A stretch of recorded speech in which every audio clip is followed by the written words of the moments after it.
17th of April 2025. We are into the fourth day, Thursday in the Holy Week, known as Maundy Thursday. Maundy English word comes from the Latin mandatum, means a mandate, a command. And this is the day that Jesus in the upper room gives certain commandments to his disciples. We see in the gospel narrative, Jesus gives 3 commandments, and that's why it's called the Maundy Thursday. The first of the commandments is, after washing the disciples' feet, Jesus says, "You call me a teacher and master, and I have done this to you. You do this to one another. I command you, wash one another's feet. Humble yourselves." That's the first commandment Jesus gives to the disciples. And there is a second commandment. After institution of the Lord's Supper, Jesus says, "Do this in remembrance of me." That's the second command. But in the end, there is also the third commandment before they leave to go to the Garden of Gethsemane. "Just as I have loved you, so you love one another. Just as I washed your feet, you wash one another's feet. Do commemorate breaking of the bread and sharing of the cup in remembrance of me. Do this in remembrance of me." And lastly, just as I have loved you, so you too love one another. And therefore this day is called the Maundy Thursday. On this day, the lectionary gives us the passage, Mark's Gospel chapter 15, verses 6 to 16. Now I read, "At the festival, Pilate used to release a prisoner for them, anyone for whom they asked. Now a man called Barabbas was in prison with the rebels who had committed murder during the insurrection. So the crowd came and began to ask Pilate to do for them according to the custom.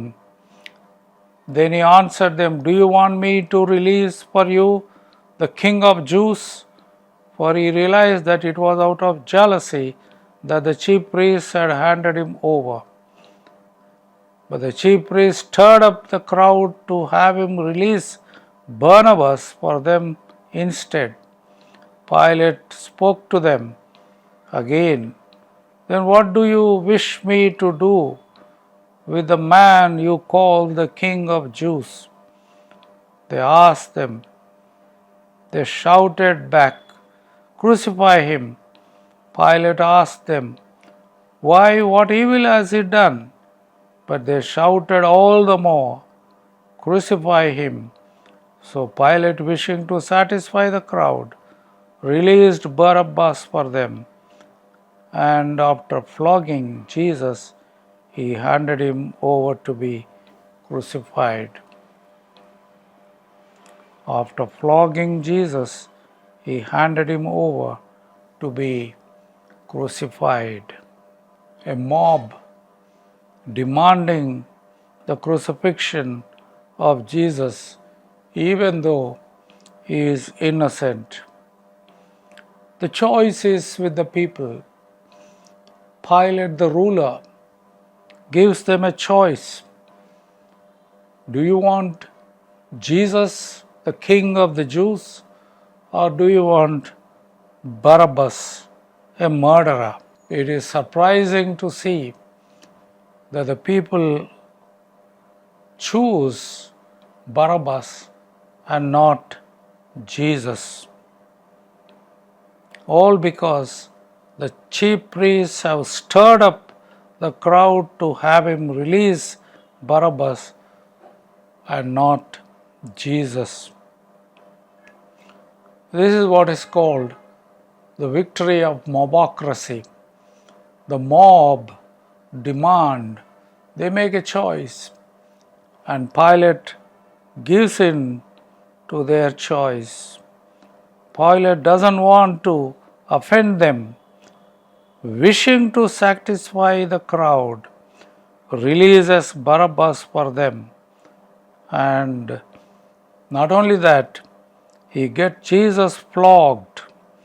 Flogging in Hebrew tradition means 39 lashes, and then he hands him over to be crucified. In today's language, we call it miscarriage of justice. Justice denied, all because it was the will of God that Jesus should carry this cup of suffering for sake of the sins of the whole world. What's happening here is the process of atonement, for redemption, for justification, and for sanctification of the sinners. Jesus dies in our place. He died that we might live. Jesus is crucified that we might live. Jesus dies that we might live. Jesus is the resurrection and life. He makes the supreme sacrifice for sake of the sins of the whole world. What a love! Isaac Watts could write, "When I survey the wondrous cause on which the Prince of Glory died, what a love! What a love!" Amen. Thanks be to God.